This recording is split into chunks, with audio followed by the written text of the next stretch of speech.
Hello दोस्तों, welcome है आपका मेरे यूट्यूब चैनल फार्मा केम इंडस्ट्रियल ज्ञान प्लस साइंस एंड टेक्नोलॉजी। दोस्तों, आज का वीडियो आपके लिए बेहद खास है ताकि इसमें आपको जानने को मिलेगा कि फार्मा और केमिकल इंडस्ट्री में जॉब करने के लिए कौन सा एजुकेशन जरूरी होता है और आप कितना सैलरी पा सकते हो। तो सबसे पहले मैं आपको बता देना चाहता हूँ कि मैं जो वीडियो बना रहा हूँ वो सिर्फ फार्मा इंडस्ट्री और केमिकल इंडस्ट्री, उसके साथ साथ एग्रोकेमिकल इंडस्ट्री में जॉब करने के लिए आपको कौन सा एजुकेशन जरूरी होता है, उसमें आप कितना सैलरी पा सकते हो। देखिए दोस्तों, इंडस्ट्री में जो जॉब करने वाले बंदे हैं उनका अलग अलग टाइप का एजुकेशन है, अलग अलग टाइप का एक्सपीरियंस है, अलग अलग सैलरी होता है, जो मैटर करता है आपके एक्सपीरियंस पे, आपके काम पे और आपके जो पास्ट एक्सपीरियंस है उसमें आपने कितना कंपनी को दिया है उसके ऊपर। तो सबसे पहले स्टार्ट करते हैं कि आपको कौन सा एजुकेशन करना है ताकि आप फ्यूचर में फार्मा केमिकल या एग्रोकेमिकल कंपनी में जॉब कर सकते हैं। तो स्टार्ट करते हैं बिना वक्त गवाए। तो चलो स्टार्ट करते हैं। तो आप कोई भी एजुकेशन करो, 10, 12, ITI, diploma, BSc, MSc, pharmacy, D pharm, M pharm, MBA, finance, आप जो भी एजुकेशन कर रहे हो वो प्लीज कंटिन्यू रखिए और मेरे वीडियो सिर्फ देखे और आप में से वो चूज करें कि आपको कौन सा कंपनी में जाना है और आपको फ्यूचर में क्या करना है। तो दोस्तों, सबसे पहले मैं स्टार्ट करूंगा कि कंपनी क्या होती है, उसमें कौन से डिपार्टमेंट होते हैं।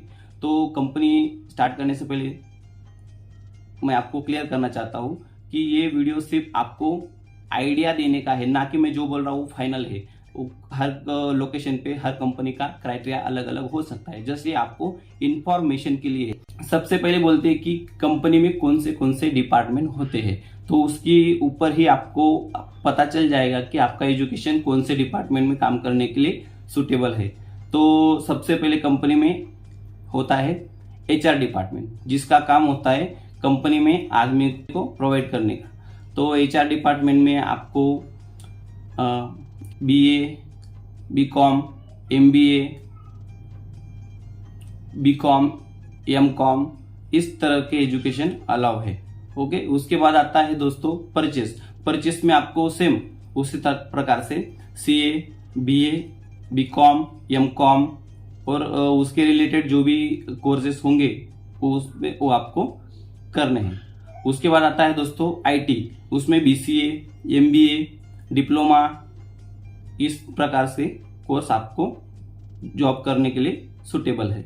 उसके बाद आता है दोस्तों QA कंपनी का सेकंड लार्जेस्ट डिपार्टमेंट है। उसमें आपको एंट्री करने के लिए कोई भी प्रकार का chemical ITI, chemical diploma, BSc chemistry, MSc chemistry, उसके साथ साथ आप बायोटेक्नोलॉजी ITI और उसके साथ रिलेटेड 1-2 कोर्स और कोई होगा वो आप कर सकते हैं। उसके साथ आता है दोस्तों प्रोडक्शन ये ऐसी फील्ड है जो हर इंडस्ट्री में सबसे ज्यादा वैकेंसी देने वाली फील्ड है।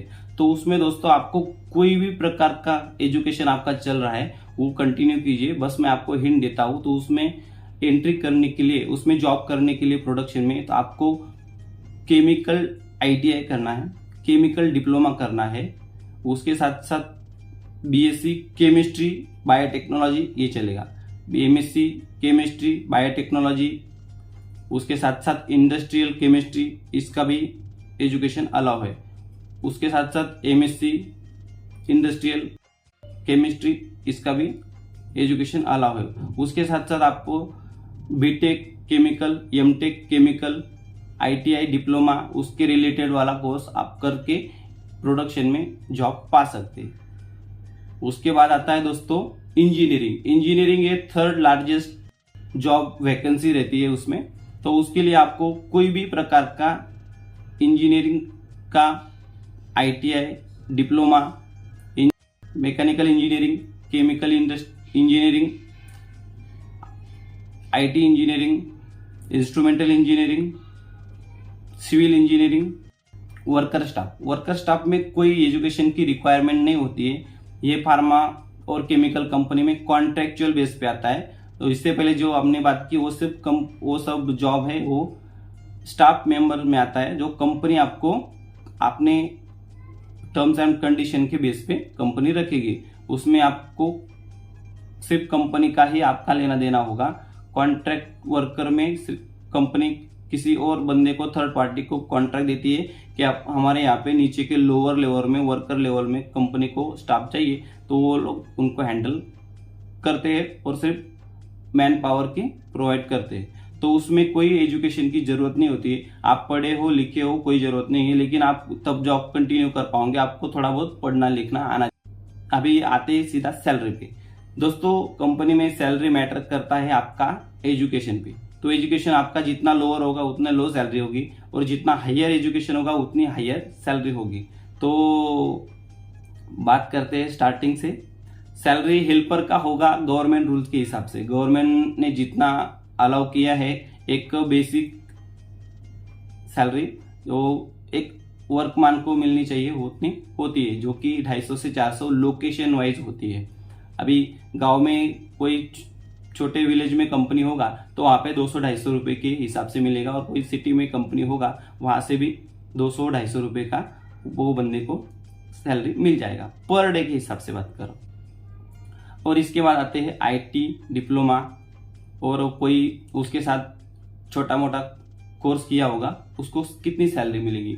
दोस्तों company location wise salary allocate करता है, कंपनी गवर्नमेंट रूल्स के हिसाब से ही सैलरी अलोकेट करेगा, लेकिन कंपनी के अपनी कुछ पॉलिसी होती है, कंपनी का कितना रेवेन्यू है, बजट कितना है, उसके हिसाब से कंपनी कितना स्टाफ रखना चाहती है, कितना उसको जरूरत है, कितना उसका सैलरी का देने का एफर्ट करती है। तो दोस्तों स्टार्टिंग ITI और डिप्लोमा वाले को स्टार्टिंग सैलरी 8 से 15 हजार मिलती है, और 10 से 15 साल का अगर उसको एक्सपीरियंस हो जाता है तो धीरे धीरे करके उसका 30-40-50 हजार रुपया हो जाता है। वो डिपेंड करता है आपके काम पे, एक्सपीरियंस पे और आपके नॉलेज पे। अगर आपका काम करने का तरीका कमजोर है, थोड़ा सा तकलीफ वाला है, तो आपका सैलरी बढ़ेगा नहीं, रुक जाएगा।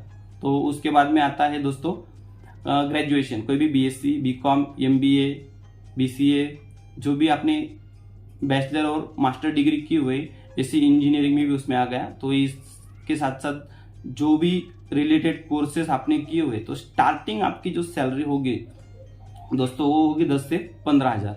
10 से 15 हजार, ये मंथली बात कर रहा हूँ, 10 से 15 हजार सैलरी आपको मंथली मिलेगा। और ये धीरे धीरे धीरे धीरे धीरे जैसे आपका 10-15 साल 20 साल एक्सपीरियंस हो जाएगा तो आपके उसके हिसाब से प्रमोशन होगा, पोस्टिंग होगी, आपका नॉलेज देख के आपको दूसरा काम दिया जाएगा, तो उसके हिसाब से आपका सैलरी 30-40-50 हजार तक मिल जाएगा। ये डिपेंड करता है कंपनी का लोकेशन, कंपनी का रेवेन्यू, कंपनी का बजट, उसके हिसाब से ही मिलेगा। मैं खाली आपको एक ट्रिक आइडिया दे रहा हूँ ताकि आप वो कोर्स जो भी आप करने वाले हैं उसमें फुल्ली ध्यान देके आपको फार्मा या केमिकल या एग्रोकेमिकल इंडस्ट्री में आने के लिए आप मोटिवेट हो सके।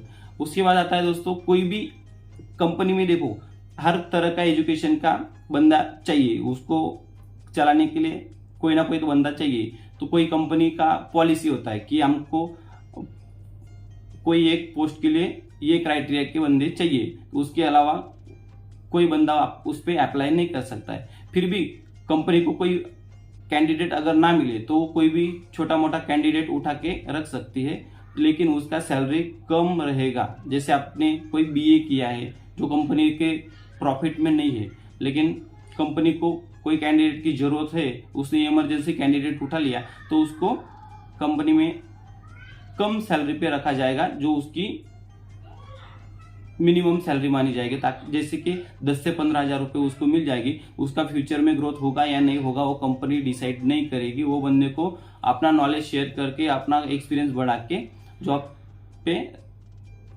आप अपना एक रुतबा बना के ऐसी सैलरी बढ़ जाएगी। तो ये दोस्तों उम्मीद करता हूँ कि आप जो भी एजुकेशन कर रहे हो उसको कंटिन्यू करो। एंट्री करने के लिए आपका जो भी एजुकेशन है उसके सब सर्टिफिकेट चेक करे जाते हैं। सर्टिफिकेट पे आपके अच्छे नंबर रहेंगे, अच्छे टॉप पे रहेंगे, तो हो सकती है कंपनी आपका थोड़ा बहुत सैलरी एडवांस में बढ़ा दे, और फ्यूचर में आपको जैसे प्रमोशन वगैरह कुछ मिलना होता है तो कंपनी आपका सबसे पहले भी 4 महीने में करे, और हर साल आपका सैलरी उसके हिसाब से ग्रो करेगा। और उसके बाद में आपका एक्सपीरियंस और आपका नॉलेज वहां पे मैटर करता है। नॉलेज और एक्सपीरियंस ये चीजें आने के लिए दोस्तों आपको पढ़ाई करना है। पढ़ाई करने के बाद ही आपका जो है, आपका जो उसमें आप मैच नहीं होते तो वो लोग आपको हटा सकते हैं। क्योंकि कंपनी को कंपनी चलाने का, उनका हजारों करोड़ का इन्वेस्टमेंट किया है दोस्तों, तो वो लोग आपकी तरफ से कुछ मिलेगा तो ही आपको सैलरी देंगे, वो कमाएंगे नहीं तो आपको क्या देंगे। तो उसी लायक बनने के लिए आपको एजुकेशन करना है, उसमें फुल आपको कॉन्फिडेंस रखना है, आपको अच्छा तैयारी करना है, अच्छे नंबर्स लाने हैं, अच्छे मार्क्स लाना है, मेरिट में आना है नहीं आना है वो बात अलग है, लेकिन आपको जॉब करने के लिए अच्छे नंबर लाना है ताकि आप आपका करियर स्टार्ट कर सकते हो। उम्मीद है दोस्तों आपको मेरी वीडियो अच्छी लगी हो, तो बिना वक्त गवाए मेरे चैनल को सब्सक्राइब कीजिए ताकि आने वाली वीडियो मैं आपके लिए जल्द से जल्द बनाऊं, और आपको बेल आइकॉन पे उंगली जरूर दबा देना है। और थैंक यू दोस्तों, नमस्ते।